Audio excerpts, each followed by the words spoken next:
En el nombre del Padre, y del Hijo, y del Espíritu Santo. Amén. Señor, cuando florece un nuevo día en el jardín del tiempo, no dejes que la espina del pecado vierta en él su veneno.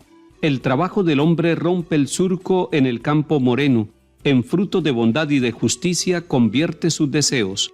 Alivia sus dolores con la hartura de tu propio alimento, y que vuelvan al fuego de tu casa cansados y contentos. Amén. Lectura de la primera carta del apóstol San Pablo a los Tesalonicenses, capítulo 4.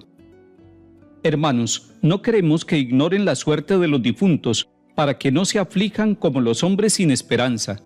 Pues si creemos que Jesús ha muerto y resucitado, del mismo modo, a los que han muerto, Dios por medio de Jesús los llevará con él. Esto es lo que les decimos como palabra del Señor.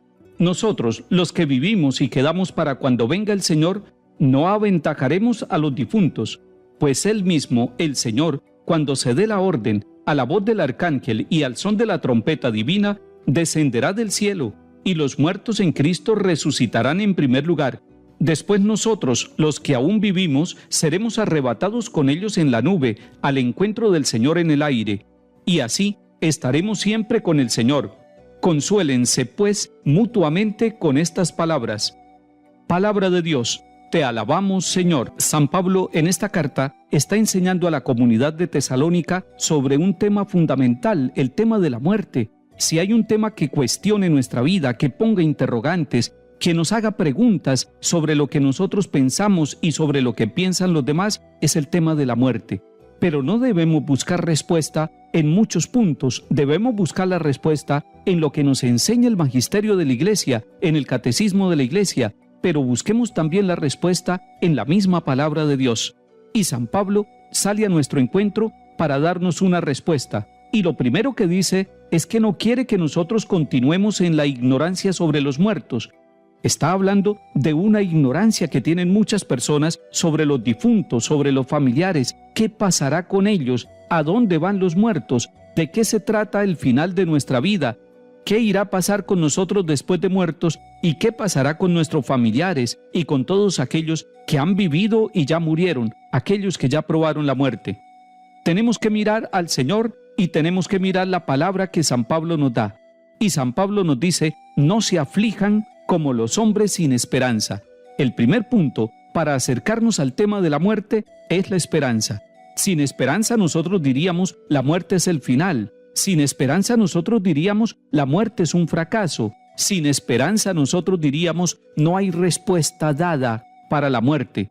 Pero San Pablo es un hombre de esperanza y quiere sembrar la esperanza como actitud y como virtud en todos aquellos de la comunidad cristiana de Tesalónica, y también esa esperanza necesita revivir y afianzarse en el corazón de cada uno de nosotros, porque ¿quién de nosotros no ha tenido la experiencia de un ser querido que haya muerto y que haya dejado un gran vacío y que haya dejado un gran dolor y que haya dejado interrogantes? ¿Por qué murió él? ¿Por qué esa persona tan querida para mi vida y para mi familia? ¿Por qué en ese momento? ¿Y por qué no estábamos preparados? San Pablo dice que los hombres sin esperanza se afligen, pero que los hombres con esperanza logran entender en medio del dolor lo que significa la muerte.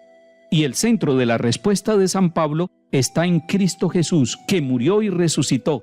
Ese es el centro de la vida y de la fe. Cristo murió, Cristo resucitó. Si Cristo hubiera muerto simplemente, nosotros anunciaríamos a un difunto.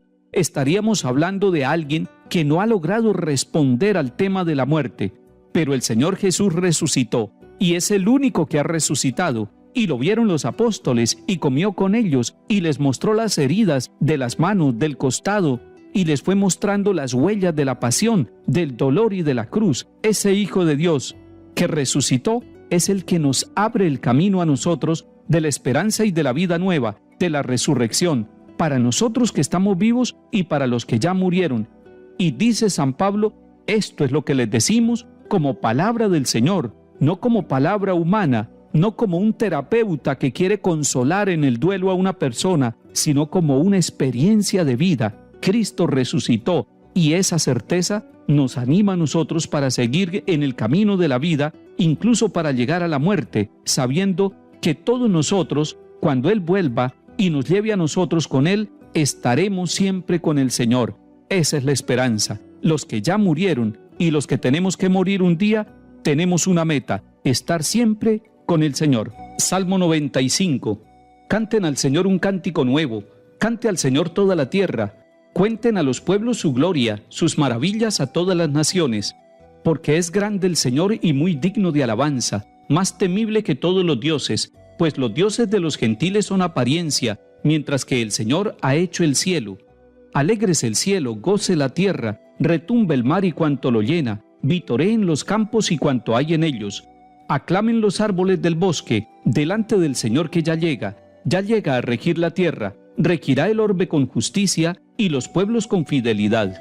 Lectura del Santo Evangelio según San Lucas, capítulo 4. En aquel tiempo fue Jesús a Nazaret, donde se había criado.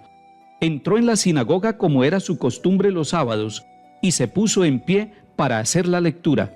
Le entregaron el libro del profeta Isaías, y desenrollándolo, encontró el pasaje donde estaba escrito: El Espíritu del Señor está sobre mí, porque Él me ha ungido, me ha enviado para anunciar el Evangelio a los pobres, para anunciar a los cautivos la libertad y a los ciegos la vista, para dar libertad a los oprimidos, para anunciar el año de gracia del Señor. Y enrollando el libro, lo devolvió al que le ayudaba y se sentó. Toda la sinagoga tenía los ojos fijos en él, y él se puso a decirles: Hoy se cumple esta escritura que acaban de oír. Y todos le expresaban su aprobación y se admiraban de las palabras de gracia que salían de sus labios. Y decían: ¿No es este el hijo de José? Y Jesús les dijo: Sin duda me recitarán aquel refrán: Médico, cúrate a ti mismo. Haz también aquí en tu tierra lo que hemos oído que has hecho en Cafarnaún. Y añadió: Les aseguro que ningún profeta es bien mirado en su tierra. Les garantizo que en Israel había muchas viudas en tiempo de Elías, cuando estuvo cerrado el cielo 3 años y 6 meses, y hubo una gran hambre en todo el país. Y sin embargo, a ninguna de ellas fue enviado Elías, más que a una viuda de Sarepta, en la región de Sidón. Y muchos leprosos había en Israel en tiempos del profeta Eliseo. Sin embargo, ninguno de ellos fue curado más que Naamán, el sirio. Al oír esto, todos en la sinagoga se pusieron furiosos, y levantándose, lo empujaron fuera del pueblo, hasta un barranco del monte, en donde se alzaba su pueblo, con intención de despeñarlo. Pero Jesús se abrió paso entre ellos y se alejaba. Palabra del Señor. Gloria a ti, Señor Jesús. Es hermoso ver al Señor en su propia tierra, en la tierra donde fue criado, en Nazaret, y precisamente en la sinagoga un sábado. Jesús toma el libro del profeta, lo desenrolla y lee el capítulo 61 de Isaías. El Espíritu del Señor está sobre mí. Y dice San Lucas que toda la sinagoga tenía los ojos fijos en él. También nosotros tenemos los ojos fijos en él. Y el Señor empezó a decir: Hoy se cumple esta escritura que acaban de oír. Es el cumplimiento de la profecía. Se admiraban de él, pero él se daba cuenta de que sus paisanos se preguntaban: ¿No es este el hijo de José? Y por eso dice: ningún profeta es bien visto en su propia tierra.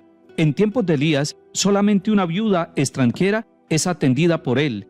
Y como en tiempos del profeta Eliseo, solamente un sirio, también un extranjero leproso, es curado por él.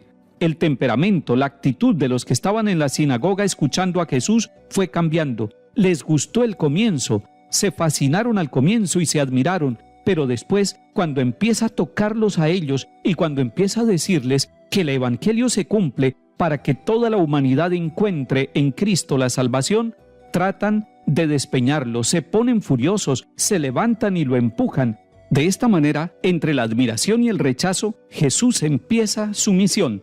Todos los días de semana estaremos leyendo a Lucas y haremos un seguimiento de cómo esta misión que Jesús comienza allá en la sinagoga de Nazaret también nos va a tocar a nosotros en nuestra vida.